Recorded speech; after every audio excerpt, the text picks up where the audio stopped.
통해서 저와 여러분의 가정과 또한 사역장과 또 나라와 민족이 견고하게 하나님 안에서 잘 세워지는 역사가 있기를 예수 이름으로 축복합니다. 아멘.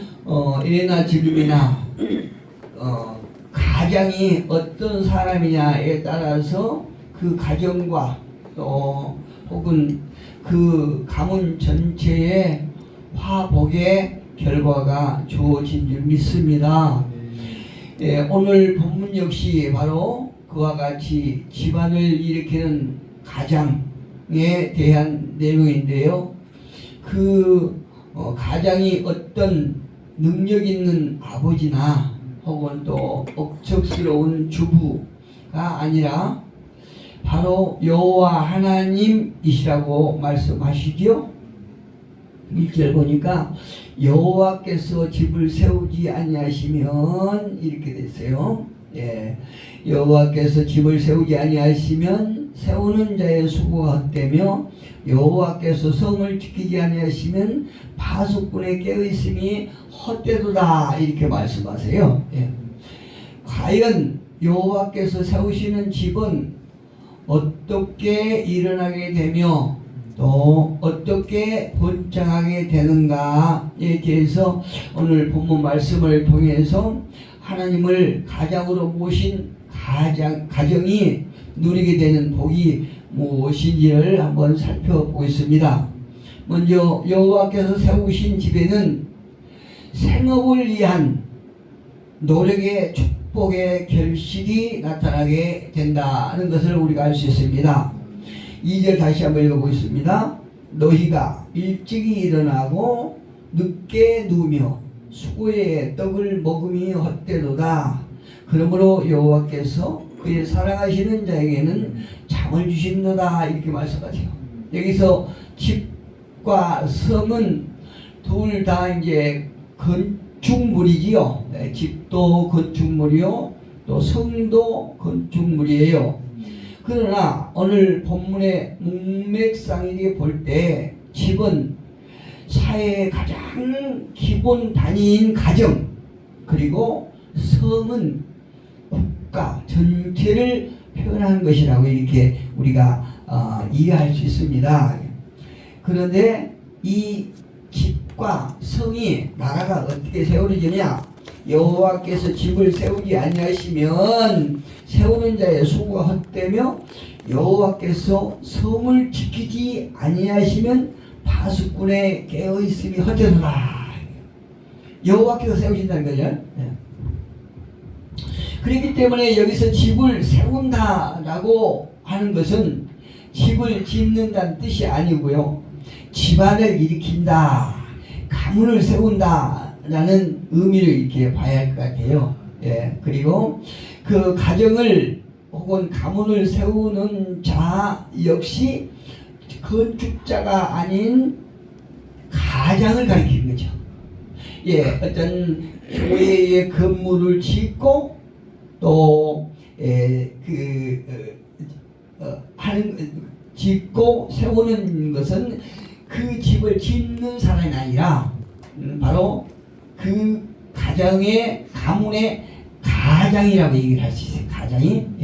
그런데 아무리 가장이 자기 집안을 일으키려고 애쓰고 발버둥치고 노력을 해도 여호와께서 집을 세우지 아니하시면 그 모든 수고가 헛될 뿐이다. 이렇게 오늘 본문은 말씀해 주고 있습니다. 다시 말씀드려서 한 집안을 정말로 성공적으로 일으키는 최고의 가장은 어떤 가정인가? 좋은 직장이나 또 안정된 기업을 가지고 열심히 노력하는 아버지나 어머니가 아니라 오직 하나님이실 뿐이라고 오늘 성경은 분명하게 말씀해 주고 계십니다. 여호와께서 집을 세우지 아니하시면 세우는 자의 수고가 헛되며 여호와께서 성을 지키지 아니하시면 파수꾼의 깨어있음이 헛되도다. 이렇게 성경은 말씀하세요. 다시 말씀드려서 한 집안을 정말 성공적으로 일으킬 수 있는 최고의 가장은 좋은 직장이나 안정된 기업을 운영하는 이런 아버지나 어머니가 아니라 여호와 하나님이시라는 거죠. 이런 원칙은 비단 어떤 가정에만 적용되는 것이 아니고 국가 전체에도 마찬가지로 적용된다고 볼 수 있습니다. 오늘 이 본문에 보니까 파수꾼의 경성함이 이렇게 말해요. 파수꾼의 경성함이라고 하는 것은 군인들이 늘 깨어서 이렇게 지킨다는 것이죠. 예. 그런데 경계 근무를 철저하게 하는 것은 국토 방위를 위하여 사람이 할 수 있는 최선의 일이라고 할 수 있어요. 나라를 지키고 가정을 지키고 하는 것은 사람이 할 수 있는 최선의 방법이라는 거죠. 그런데 우리가 잘 이해해야 될 것은 하지만 그 역시 100% 그것으로 보장된 것이 아니라는 사실이에요. 예. 그래서 집을 세우는 것, 나라를 세우는 것, 가문을 일으키는 것은 우리가 죽기 살기 노력해서 하는 것이 아니고 여호와 하나님께서 개입하셔야 된다는 얘기예요. 예. 이처럼 여호와께서 성을 지켜주지 아니하시면 모두가 다 헛수고일 뿐이라 것이다. 헛수고뿐이다. 이렇게 말하고 계신 거예요. 이처럼 한 나라의 흥망성쇠가 전적으로 하나님 손에 달려 있다면 사회의 최소한 단위인 가정은 더 말할 나위가 없겠지요. 하나님께서 나라를 지키시는데 이 땅에서 최소한의 공동체인 가정은 분명히 지켜주실 것이라는 거예요. 하나님께서 세우실 것이라는 것입니다. 즉 가정을 세우는 것은 국가 안보를 지키는 것과 같은 맥락에 있는 문제죠. 왜냐하면 나라가 안전하고 사회가 평화로워야 그 국민이 마음 놓고 열심히 일하면서 가정을 세울 수 있기 때문에 그렇죠. 그런 의미로 본다면 현재 우리나라의 이 상태는 가정이 굉장히 불안한 상태라고 할 수 있습니다. 왜 그럴까요? 국가가 흔들리기 때문에, 나라가 혼란스럽기 때문에 많은 국민들이 굉장히 불안해요. 저 역시도 불안한 마음이 많이 있어요. 그래서 나라가 도대체 어디로 갈 것인가에 대해서 관심을 굉장히 많이 갖게 됩니다. 그래서 때로는 성경을 보고 말씀을 연구한 중에도 이게 우리 인간들이 최소한의 노력함과 예씀을 통해서 결과를 하나님께 맡겨야 되는데 이 나라의 어떤 그 중요한 위치에 있는 그런 지도자들의 하는 걸 보면 굉장히 나라에 대해서 두려움이 있다는 얘기예요. 그래서 그 나라가 안정되지 못하고 두려움이 가정에까지 미치고 있다는 사실을 우리가 계속 피부로 느끼고 있습니다. 특히 지금 젊은이들은 굉장히 이해가 많은 것 같아요. 얼마 전 뉴스를 보니까 세상에 나라의 곳간이 비어가지고 이 나라를, 특히 우리나라 같은 지금 상황은 굉장히 어떤 그 악한 무리들과 이렇게 어떤 접전 지역에 있지 않습니까? 그래서 안보가 굉장히 중요한데 그 나라 국방을 위해서 힘쓰고 있어서는 군인들의 수고비를 못 주겠다는 얘기예요. 이 말 듣고 언제 이 나라가 이렇게 참 비참하게 됐나 그러고 마음이 아프기도 하고 두려운 마음도 생기더라고요. 그런데 그건 그렇고 어쨌든 나라가 안정이 되고 평화로워야 가정도 마음 놓고 주어진 그 어떤 임무를 잘 감당할 수 있다는 얘기예요. 예, 그래서 구약에 보면은 어떤 지도자가 세워지느냐에 따라서 나라의 흥망성쇠가 이렇게 계속 이어지고 또 쇠퇴되고 이런 걸 우리가 성경을 통해서 너무나 분명하게 보고 있습니다. 봅시다. 2절에서는 이런 사실을 더 확실하게 강조하고 있습니다. 2절 보니까요. 너희가 일찍이 일어나고 늦게 누우며 수고의 떡을 먹음이 헛되도다. 그러므로 여호와께서 그의 사랑하시는 자에게는 잠을 주시는도다. 이렇게 말씀하세요. 여기서 떡을 먹음이라고 하는 것은 어떤 의미가 있느냐 하면 그야말로 분초를 아끼면서 눈물 섞인 빵을 먹으면서 일하는 것을 가르치죠. 죽기 살기로 그렇게 힘들고 옛 속에 정신없이 밤낮 수고하는, 그러니까 눈물의 떡을 먹는 거죠. 힘든 상황에서 일을 하는 거예요. 지금 우리나라가 지금 지나온 역사를 보면 지금도 많은 백성들이 정말로 세계 어느 나라에 내놔도 못지않을 지지 않는 그 열심과 성실함이 있지요. 그래서 정말로 약 한 100몇십 년 동안 이렇게 나라를 정말로 눈부시게 풍요롭게 일궈졌어요.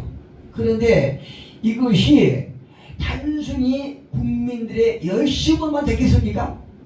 어떤 위급한 상태에서 우리가 정말로 이해할 수 없는 그런 상황 속에서 어떤 이 나라를 정말로 위기에서 벗어나게 하고 건짐을 받는 이런 순간들이 있지 않습니까? 그래서 그 상황을 보면 하나님께서 여호와께서 이 나라의 그 위기 속에 개입하지 않으셨다고 그러면 이 나라가 이렇게 짧은 세월 동안 이렇게 부유하게 이렇게 성장할 수 있었을까 하는 그 의문을 많은 사람이 지금도 갖고 있습니다. 예, 물론 우리 국민들이 성실하게 이 눈물의 떡을 먹으면서 일을 했다는 것이 그 자체가 나쁘다고는 할 수 없는 거죠. 참 좋은 거죠. 그런데 아무리 그렇게 예를 써도 모든 수고가 다 헛되어 버리고 많은 경우가 현실적으로 개인적으로나 나라적으로나 일어나고 있어요. 우리가 체험하고 있다니까요. 이 나라가 정말로 처음에 제가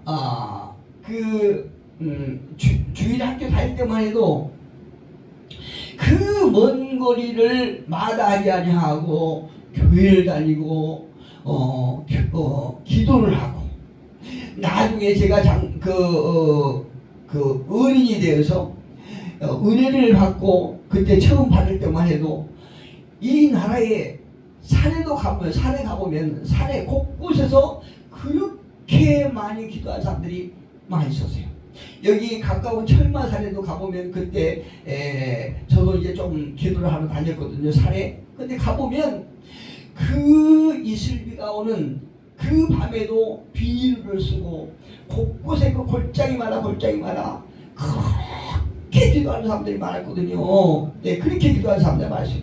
그런데 이 물질적으로 풍요롭다 보니까 이제는 기도 소리를 듣고 싶어도 듣지 못하는 거예요.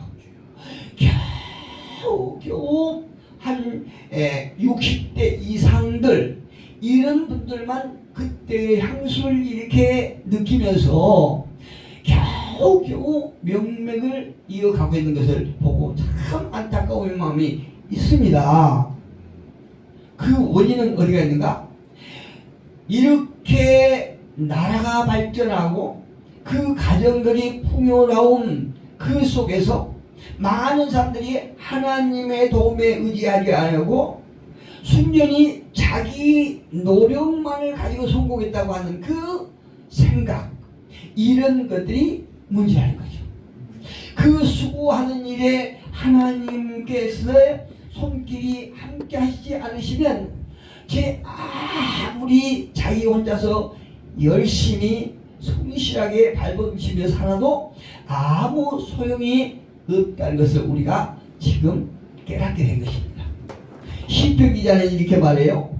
내가 산을 향하여 눈을 들리라. 나의 도움이 어디서 올꼬. 우리 많은 사람들이 이 시편 기자가 의문을 가진 그 의문을 우리가 가져봐야 된다고 생각합니다. 지금까지 이 나라와 가정들이 잘 살게 되고 풍요로운 그 이유가 어디 갔었는가? 그걸 우리가 생각해 봐야 된다는 것입니다. 내가 산을 향하여 눈을 들리라. 나의 도움이 어디서 올꼬? 곧이어서 하는 말이 천지를 지으신 여호와에게로소이다. 시편 기자가 이렇게 고백하고 있습니다. 그렇다면 하나님께서 어떤 사람에게 그 노력에 대한 응분의 대가를 보여주시는 것일까요? 그 대답이 바로 2절 하반에 나오는데요. 여호와께서 그 사랑하는 자에게 잠을 주신도다. 할렐루야. 이것이 하나님께서 하나님을 의지하고 하나님을 영화롭게 하는 이런 자들에게 주어지는 응분의 대가예요. 여호와께서 그 사랑하는 자에게 잠을 주신도다. 잠을 주신다는 거예요. 이제 혹 이 말씀이 어떤 잠이 많은 사람에게는 변명거리로 들릴 수 있어요. 야, 하나님께서 나를 사랑하셔서 내가 이렇게 잠을 잘 잘 수 있도록, 잠을 숙면을 취할 수 있도록 나에게 잠을 주셨구나. 이렇게 어떤 자신의 어떤 게으름에 변명할 거리가 될 수도 있고, 또 혹은 잠이 못 자고 불면증에 있는 사람에게는 희망을 주는 말씀으로 위로가 될지도 모르겠습니다. 하나님께서 사랑하는 자에게 잠을 주신다고 하니까 내가 잠을 못 자고 있는 이 상태에서 하나님께 나를 사랑하셔서 잠을 줄 수도 있겠구나. 이런 이유가 될 수는 있을지 몰라도, 그러나 잠을 주신다고 하는 것은요, 어떤 숙면을 취한다는 어떤 문자적인 의미도 있지만 그보다도 훨씬 더 폭이 넓은 의미가 함축되어 있다는 것을 제가 주석을 보니까 알겠더라고요. 2절 상반절에 하루 보면 하루 종일 애를 써서 수고한 사람이 밤에 평안한 단잠을 잘 수 있게 되는 경우는 어떤 경우인가? 자신이 노력한 대가의 열매가 있을 때 잠을 잘 수 있어요. 평안한 잠을 잘 수 있어요. 이런 경우는 제가 확실하게 깨달은 사람이에요. 어떤 공사를 하면서 그 공사에 이렇게 끝나갈 즈음에 딱 윤곽이 나오죠. 이 공사가 내가 애쓰고 수고하는 열매가 맺혀지겠구나. 그 대가를 보겠구나 하면요, 육신이 아무리 피곤해도 잠이 잘 와요. 잠이 단잠을 잘 수 있거든요. 그런데 그 공사가 끝날 좀 그렇게 힘들게 애쓰고 했는데 결과가 제대로 나오지 않을 때는 잠이 안 옵니다. 이 경우는 제가 잘 알아요. 손수 제가 경험을 많이 해봤기 때문에 하루 종일 애쓰고 수고했지만 대가 열매가 없을 때는요, 더 마음적으로 육적으로 너무나 피곤하고 밤에 잠까지 안 옵니다. 아무리 피곤해도 잠이 안 와요. 이처럼 하나님께서는 그 사랑하는 사람, 즉 여호와를 주인으로 모신 사람에게는, 가정의 가장으로 모신 성도에게는 노력에 대한 축복의 열매를 주신다는 약속이에요. 이게 2절에 보니까 너희가 일찍 일어나고 늦게 누우며 수고의 떡을 먹음이 헛되도다. 아무리 죽기 살기로 애쓰고 힘써도 여호와를 배제하고 자기가 자기 계획대로 자기 노력대로 해봐야 수고의 떡을 먹음이 헛되다. 우리 눈물 섞인 빵을 먹으면서 일을 해도 그 모든 것이 헛되다. 이렇게 말씀해 주고 계신 거예요. 반면에 하나님의 사랑을 받지 못한 사람의 집은 어떨까요? 결코 제대로 설 수가 없다는 것을 알 수 있어요. 우리는 주위에서 볼 수 있는 것은 부모로부터 유산이나 어떤 재산을 하나도 받지 않고 맨손으로 성공한 어떤 자수성가들을 볼 수 있죠. 그런데 이 자수성가들이 위험한 요소가 있어요. 그 위험한 요소는 어떤 자수성가들이 열심히 성실하게 일을 해서 성공한 그 업적은 칭찬을 받아야겠지만 그들에게는요 어떤 사상이 강하냐면 내가 대단해서 이렇게 큰 업적을 남겼어. 내가 맨손으로 맨 땅에 헤딩을 해서 내가 이렇게 크게 성공을 해서 라고 하는 그 생각이 강하기 때문에 그들 안에는 하나님의 도우심이라고 하는 생각은 전혀 없기 때문에 교만으로 꽉 차 있는 경우가 많이 있어요. 그래서 이들에는 위험하다 이 말씀이에요. 우리가 탤런트나 영화 배우들 보면 우리가 짐작할 수 있지 않습니까? 예.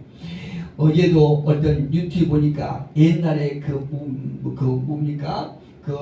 학생들 좋아했던 그 드라마에 많이 나왔던 이승현 있죠. 이승현이가 참 초라한 삶을 살자고요.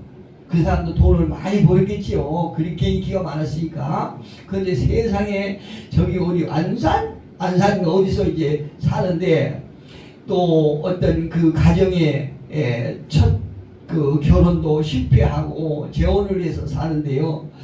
사는 게 얼마나 초라하고 힘들게 산지 모르겠어요. 그 이승현이 얼굴 보니까 저 사람 저보다도 조금 아래일 것 같은데 그분의 얼굴을 보니까 그 세월의 흔적이 그대로 있더라고요. 얼마나 멋있는지. 그런 사람들이 자기들이 잘 나갈 때 어떤